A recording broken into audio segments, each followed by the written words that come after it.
Alô velhinho, eu sou o Ender, seu canal Producendo, lugar onde eu comento filmes na visão de quem cria, na visão do roteirista. E no Filme Cena de hoje vamos falar do filme Indiana Jones 5 e as Relíquias do Destino. Fechando a nossa história agora com Harrison Ford mais velhinho, mas ainda pronto para grandes aventuras de Indiana Jones!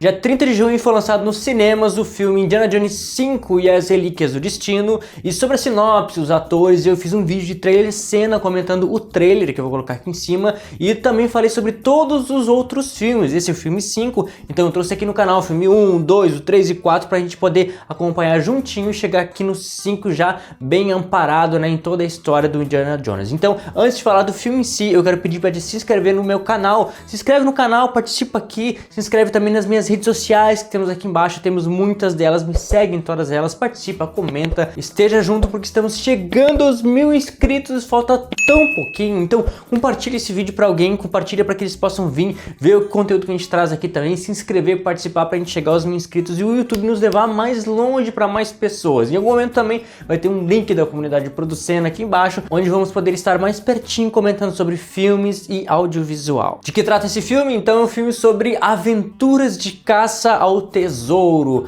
Assim como o filme anterior, que eu acho que ele pegou um tom, o 4, né, de 2008, ele pegou um tom de aventura um pouco mais peculiar, mais de investigação, de seguir pistas. Esse filme também traz esse tom mais de procurar tesouros e ir seguindo de um ponto a outro, muito mais do que uma situação misteriosa como tinha nos primeiros 3 filmes, né? E segue fiel ao que o Indiana Jones tem construído nesse tempo todo e que na minha opinião é muito bom também. Eu não sei, a crítica parece que tá falando mal do filme, não sei o que, realmente ele não deu tanto lucro quanto deveria, comparado ao que eles esperavam. Talvez eles esperavam um pouco mais de ação, mas a gente vai falar melhor sobre isso agora. Para começar, esse não é um filme dirigido por Steven Spielberg, porque os primeiros filmes de Indiana Jones foram dirigidos, conduzidos na visão do Steven Spielberg, que, como eu falei, é um criador de mundos. Ele traz para nós uma realidade diferente, algo muito mais profundo e faz aquilo parecer real, que eu acho que é o que marcou tanto o Indiana Jones na geração passada dos nossos pais, dos nossos avós, e que talvez não nessa geração o pessoal goste tanto. Eles gostam muito mais de filmes, sei lá, de ação, cheios de coisas explodindo, de coisas que não necessariamente tragam uma história ou uma aventura como o Indiana Jones nos traz.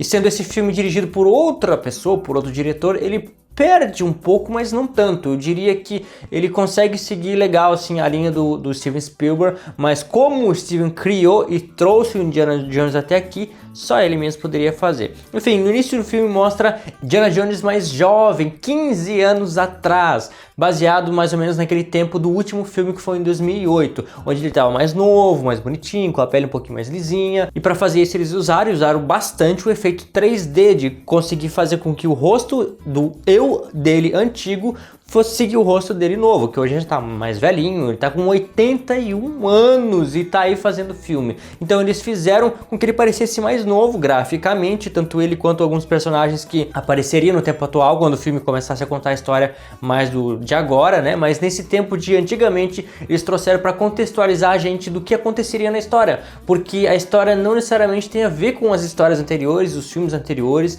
Ele traz algumas referências, mas mais voltado para os personagens que nós já conhecemos do que histórias sobre mitos que nós já vimos antes, né? Então ele apresenta ali o Shaw, que é um amigo do Indiana Jones, que é pai da Helena, que vai aparecer mais adiante para ajudar ele, né? A afilhada do Indiana Jones, uma história que a gente não conhecia antes, está sendo apresentada nesse filme. Apresenta também a Anticítera, que é o objeto mítico que a gente vai estar procurando durante toda a nossa história, que ele é dividido em 2 partes, é um objeto mecânico que certamente tem um poder de abrir fissuras no tempo e atravessar o tempo e espaço, né, que é o nosso grande assunto, a relíquia do destino. E ali nesse filme ele tá como um agente secreto, mais uma vez no meio do povo nazista lá, com ambições de dominar o mundo, e que ele traz essa função de agente secreto simplesmente para contextualizar o Indiana Jones, explicar o porquê que ele tá metido naquelas funções de nazismo, assim como no filme anterior eles trouxeram uma pegada assim de agente secreto, mas não explicaram muito, não abriram muito, porque de fato não é um filme sobre agente secreto, foi simplesmente simplesmente uma desculpa que eles encontraram para explicar por que Indiana Jones está envolvido em certas situações do governo e mistérios aí de arqueologia. Chegando agora nos dias atuais, Indiana Jones está velho, como eu falei, ele tem 81 anos, e olha só, ele tá aí atuando e, sinceramente, com tudo que ele fez nesse filme, nem parecia que ele tinha 81. Ele tá com todo o gás, com toda a força para fazer filmes de aventura, de ação e tudo. Obviamente que não teve muita ação, não teve muito movimentar dele, assim como antigamente, porque ele, obviamente, ele tá mais velho, né? Ele precisa de um condicionamento para fazer tudo, mas não como antes. Então não tem muitas cenas de ação dele lutando com os outros, e soco, e pula, e salta, e faz aquela coisa toda, porque ele já não tem essa condição física. Então não tem como esperar um filme de ação, um filme de aventura como os anteriores. O condicionamento físico do personagem não permite mais isso. Eu acho que o pessoal sentiu falta disso, sentiu daquela ação que tinha do Indiana Jones, do personagem e do ator, que agora não são mais possíveis. Inclusive atores da idade dele fazem papéis mais simples, tipo um presidente dos Estados Unidos, um diretor de alguma coisa, alguém que mostra mais um empoderamento, uma posição, do que literalmente uma ação, um movimentar assim de jovens. Porém o Harrison Ford veio mostrar que ele ainda pode, ele tem condição de sair fazendo cenas de ação, como o momento que ele sobe num cavalo, ele vai, ele corre, ele se movimentou bastante para fazer esse filme. Eu acho que ele ainda tá inteirão. Porém, eu não espero que hajam novos filmes por causa da idade dele, afinal que, digamos, quando ele for fazer um Indiana Jones 6, ele deve estar com 83, 85 anos, né? Ele vai estar ainda um pouco mais debilitado e a história não permite. Por quê? Porque no início do filme, além de mostrar ele mais velho, mostra que ele se separou da Marion, né? A mulher com quem ele teve um filho, que fechou o filme passado no casamento deles, e que também o filho dele faleceu, ele foi pra guerra e morreu. Então não tem alguém, não tem um herdeiro para continuar a história dele. Porque se fosse para ter um outro herdeiro, não sendo filho dele, deveriam ter trazido nesse filme. Então não trouxeram. Acho que uma tentativa de dizer assim, vamos fechar o Indiana Jones com a vida dele aposentado, tanto que no filme ele está se aposentando, está terminando as funções dele, porque pode ser que não tenha outros filmes e eles não deram muita margem para isso. E como referência de outros filmes, como eu falei, a história é totalmente diferente, mas eles trazem alguns personagens, como aquele amigo egípcio dele que vem para ajudar de novo, a Marion aparece no final do filme, o filho dele é comentado, então existe uma linha cronológica que faz sentido aí, mas que não altera o nosso entendimento da história desse filme. Eles trazem também, como todos os filmes, um pouco de insetos, aquelas criaturas que vêm subindo pelo braço deles e tal, só que é apenas uma cena rapidinha, assim, só para dizer assim, não esquecemos de trazer os insetos, não esquecemos das origens, mas não é um momento tão importante e marcante na história. E tem um outro lado, que é o da polícia, que no início do filme a gente vê que tem uma mulher perseguindo a Helena e que ela tem alguns interesses, alguns objetivos, só que ela não segue muito longe. A gente vê depois que o Voller, que ele tá usando a polícia para poder chegar até o Indiana Jones, até Anticythera, aquela parte que ele não tem mais. Só que parece que a parte da polícia não teve muita importância, porque ele simplesmente foi usado pelo Voller para chegar onde ele queria, e eu acho que o Voller poderia ter usado outros meios do que mais um personagem, mais uma via, digamos assim, que é a polícia. Então tem a polícia, tem a própria Helena, tem o Indiana Jones, tem os interesses da história, tem os interesses de dinheiro, que é voltado para Helena, e tem os interesses da polícia, os interesses de dominar o mundo, que na verdade vem mais do Voller, né, do nosso antagonista. E o Voller, inclusive, é um cara que ele não serve pra muita coisa, porque é um vilão que vai, destemido, não, mata ele porque tá no nosso caminho e tal. Ele não faz nenhuma descoberta por si só. Tudo que ele consegue avançar é por causa do Indiana Jones. Ele não consegue pensar, por mais historiador que ele possa ser e entendido das coisas, é o Indiana Jones que traz todos os avanços. O Voller não dá nenhum passo à frente em relação à história, somente em relação a pegar o Indiana Jones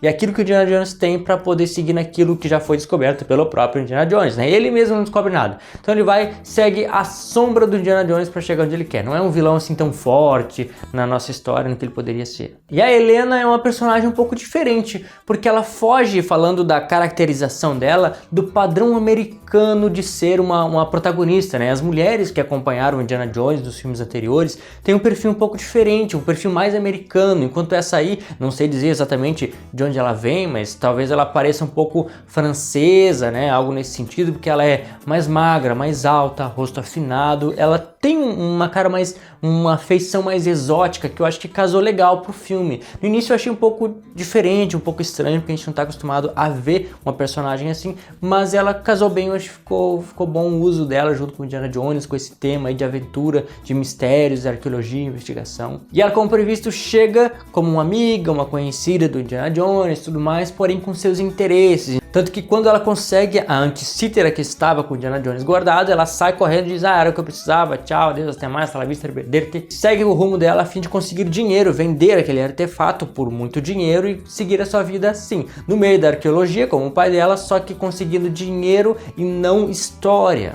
Porém, no decorrer da história, assim como todas as protagonistas que vieram junto com Indiana Jones, ela acaba se conscientizando, aprendendo com ele, se tornando uma pessoa melhor, se importando muito mais com a história e com as pessoas do que com o dinheiro.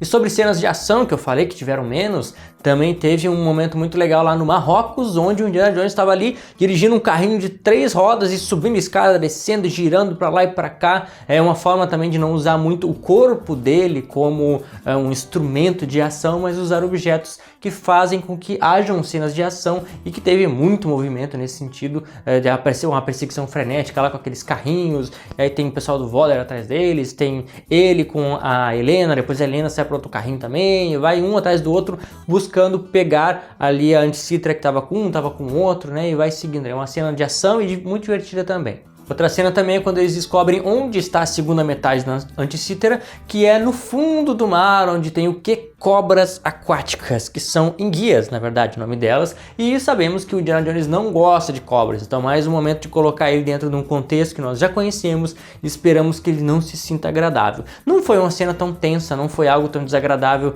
de sentir assim debaixo d'água. Acho que eles poderiam ter acrescentado mais tensão naquele momento, até por ser o medo do Indiana Jones, mas tudo bem, complementou com os elementos que a gente sabia e esperava que tivesse na nossa história. Mas agora chegamos ao ponto mais interessante, que é como voltar no tempo. O que tem a ver com tudo isso aí? A Anticítera então foi criada por Arquimedes, o cara lá da antiguidade que conseguia enxergar as coisas além do seu tempo e construir bugigangas que faziam sentido e eram funcionais para sua época e cada vez mais até hoje, né? E foi ele então que criou a Anticítera e que supôs que ela conseguiria voltar no tempo, criar uma fissura no tempo, e que é aí que as coisas ficam interessantes. Quando eles chegam no túmulo de Arquimedes, que afinal ali que está de fato a segunda metade da Anticítera, eles veem que na escritura do caixão dele, do sarcófago, tem ali uns desenhos de hélices. Só que as hélices dos aviões seriam inventados muitos anos depois. E também no pulso dele tinha um relógio de pulso, que seria inventado também muitos milênios depois. E aí eles viram: opa, Arquimedes realmente conseguiu voltar no tempo. E ali tinha uma pista, o negócio é real. Só que como sempre, né, o Indiana Jones tem que perder aquilo que ele consegue. E aí chega o Waller e pega a Anticítera com as duas metades, junta e diz: agora eu vou voltar no tempo. Vou voltar no tempo de Hitler, porque ele era um nazista, ele é um nazista na nossa história, e vou assumir o lugar dele. Assim que Hitler morrer, eu vou me levantar e vou ser o próximo Führer, aquela coisa toda, aquela ambição de dominar o mundo. E aí nisso eles entram num avião, ele marca ali o tempo para voltar exatamente no tempo de Hitler, e no meio das nuvens aparece uma fissura iluminada ali, eles atravessam de avião, na verdade dois, né? Um que contém Indiana Jones, a Helena e o Waller, e o outro contendo o amiguinho lá dela, que vai junto para poder salvar eles. Eles atravessam e chegam num outro tempo, um outro momento do tempo. Só que eles descobrem que a Anticítera na verdade não está programada para te levar aonde tu quiser, mas sim especificamente ao tempo de Arquimedes, que estava passando por sufocos e precisava de ajuda do futuro. Então ele criou esse objeto, a Anticítera, para trazer ajuda do futuro e não para viajar para qualquer momento, mas justamente para o momento em que ele estava vivendo. E aí o que acontece? Chegam ali Indiana Jones, chega todo mundo de avião num tempo onde não existia avião,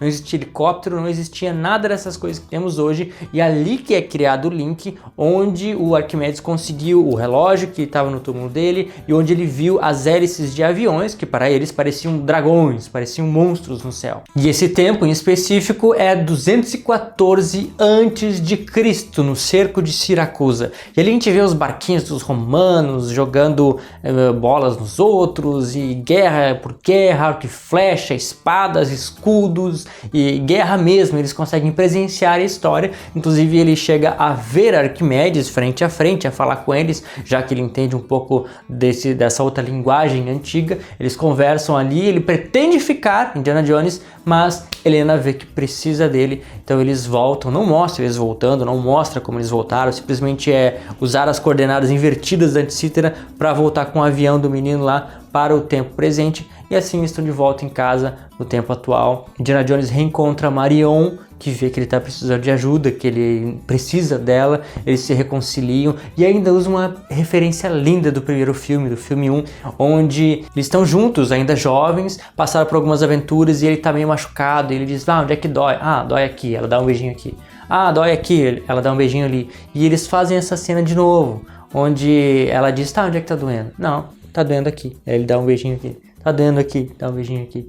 E o que torna tão fofinho, tão bonito, assim. Apesar da morte do filho que separou eles ainda se gostam, se amam, ainda tem uma paixão, um amor um pelo outro. Esse é o filme, então, Indiana Jones 5. Eu gostei bastante, ele não foge aos outros filmes, é um filme de aventura, ele traz muita ação também, muitas cenas legais, o momento de voltar no tempo, a gente volta junto, a gente sente toda aquela emoção. Imagina isso acontecendo de verdade, seria fantástico, seria muito legal mesmo, e a gente consegue sentir isso junto. Foi um filme bom, não justifica não ter dado tanto lucro assim para os produtores como eles gostariam. Eu gostei bastante, eu acho que com o tempo as pessoas também vão gostar. Isso é tudo, pessoal, obrigado pela tua interação, teu gostei aqui embaixo, obrigado também por já te inscrever no canal e te vejo no próximo episódio de Producena.